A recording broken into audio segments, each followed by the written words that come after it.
But the Khamzat Chimaev fight, to me, it's massive in two regards. That's a wild one. That is a wild fight. Saudi Arabia, it's the first time UFC's been there. So Yep. I am pumped to be part of that history. He just got out of a war with Paulo Costa. I thought that was enough to be #1 contender. Go more on Khamzat their age. What's up, guys? Here with another announcement. On Saturday, June 22nd, we'll be going to Saudi Arabia. Our first fight in the kingdom will be a fight night that will air live and free on ABC. And the main event will be former middleweight champion Robert Whittaker versus 13-0 undefeated Khamzat Chimaev to see who will be the #1 contender for the UFC middleweight championship. Bro, this one, Whittaker versus Khamzat Chimaev in Saudi Arabia, that one is going to be fucking wild. That's a wild one. That is a wild fight. Kelvin Gastelum versus D-Rod, that's a great fight too. Is that the only two fights that have been announced so far? Yeah, they just announced it like last Bro, Whittaker versus Khamzat is legit. That's a real fight. That's a real fight for Khamzat because Whittaker's a big dude. He's a big, solid, beefy 185, former champion. You know, both guys started at 170, but they were cut. It was too hard to make the 170. That's a real 185er, as opposed to they gave him Kamaru Usman, and Kamaru didn't have a chance to prepare for that. He had 10 days. You know, that's not enough time. I mean, I don't know what kind of shape he was in. Couldn't really test. He's always in shape. He's always in shape. He's always in shape. Sure. But famously, Kamaru has bad knees, like real bad knees. So I don't know how hard he was training and whether or not he prepares the way, like maybe he only sacrifices his knees during training. And then when he's not training for a fight, he takes it easy so he doesn't stay in the same kind of shape. I don't know. But I know he was winning in the third round. I mean, Kamaru, if that was a 5-round fight, who knows how the fuck that fight would have went. And, obviously Kamaru's world championship caliber, the best welterweight of all time by most people's accounts. And, it's not enough time. Not enough time to get a guy like that to prepare for Kamaru, prepare for Khamzat. But at least we got a chance to see what Khamzat looks like against a world-class, world championship caliber fighter. So this was a big one. This is Robert Whittaker with plenty of time to prepare. The guy who is just as legit as they get. Just beat Paulo Costa. That's a good fight. I like that.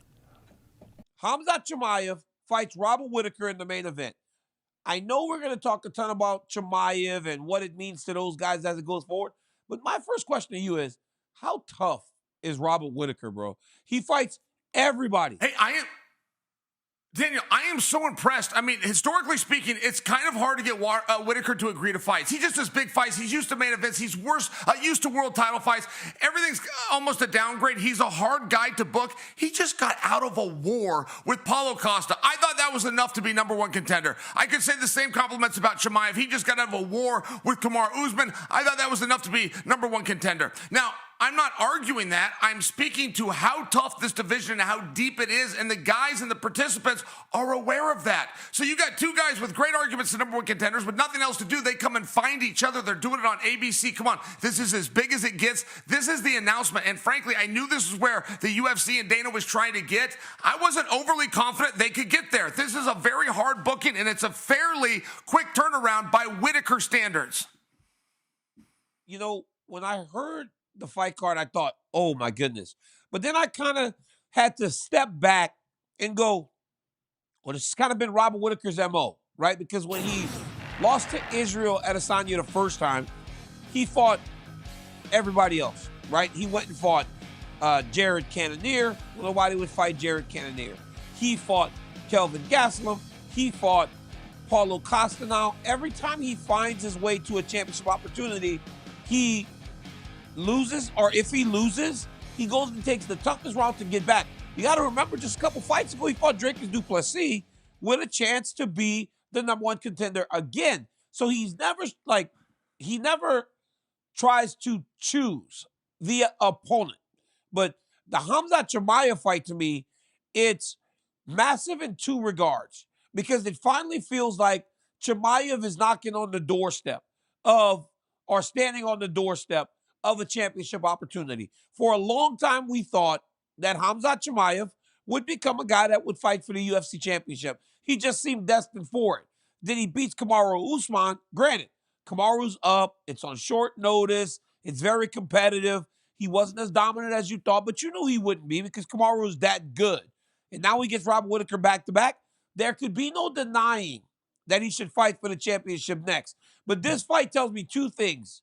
It tells me, one, these two are going to fight in Saudi Arabia to decide who gets the championship opportunity. It tells me, two, that the next fight for the middleweight champion, Dricus du Plessis, is already done.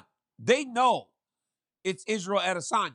Because if you didn't know it was Israel Adesanya, you would keep one of these two guys open to have the opportunity to give a guy a chance. Dana White announced my fight against Khamzat Chimaev on June 22nd in Saudi Arabia. It's going to be a contender fight, and it's 5-round main event. So yeah, dude, I'm so stoked for you. A contender fight is huge, mate. Absolutely. 100%. And I do understand that the task at hand is going to be hard, and I'm going to be grinding my ass off this camp. And I'm looking forward to it because it's a good thing. After last fight, I didn't have any injuries. The body's good. They offered me the fight. I fought 4 or 5 weeks ago at this point. Mate, I'm ready. Just give me another one. I'm in a great headspace to take another hard fight. And I'm looking forward to it. Like every hard fight pushes my skills to that next level. And this gets me in line to get the belt back. And that's the goal, isn't it? Well, ultimately, that's what you said in previous videos. Like, you want to take fights that are going to inch you closer towards that eventual title fight. And this puts you right in there. It has been labeled as a title contender fight. So what was your kind of thought process taking a fight on I'm not going to call it such short notice. We've seen many more, short notice fights. But what was your thought process going around that? Yeah, it's well, obviously it's like a bit of a shock because it comes out of nowhere. I would have assumed UFC were going to hold me in the ranks until for the Australia card in August, which is kind of what I was preparing for. But I'm happy. UFC have given me this boon, and mate, this is my path to the title. This is the way I earn money for my kids. And to be able to do that so close, like I said in a lot of other episodes as well, I want to increase my activity, God willing, and my body's healthy. There's no reason why I shouldn't take this fight. Like, what else am I going to be doing? Playing Dragon's Dogma, right? I mean, that's what you would be doing. Yeah. So, no, I'm looking forward to this fight. Also, the fact that the fight's in Saudi Arabia, it's the first time UFC's been there. So I am pumped to be part of that history. I've done that a few times now.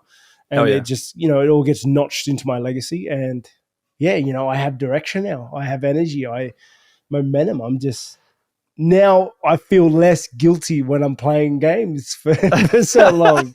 Here we have it, guys. Tell the tape. Robert Whittaker versus Khamzat Chimaev. I mean, look at this right away. Number 11. Crazy. You know what I'm saying? Like he's gone for everyone. When he did fight at lightweight, it's lightweight, right? No, lightweight. Why am I forgetting? Yeah, welterweight. When he did fight at welterweight, he struggled, man. And I think he's a guy that's really a middleweight that has the ability to really drop down to 170 pounds and actually make it. But that being said, he's going up against the Reaper, Robert Whittaker. 25-7 versus 13-0. I mean, this dude has nearly double the experience. Yeah, double the experience. Yeah, he may have more losses. He may be undefeated. But I will say this, what I do love about this matchup is the fact that it's only 3 rounds. 9 KOs, 11 decisions, 5 submissions. To a guy like Khamzat Chimaev, 6 KOs, 2 decisions, 5 submissions. 6'2" to 6 feet. 73.5 to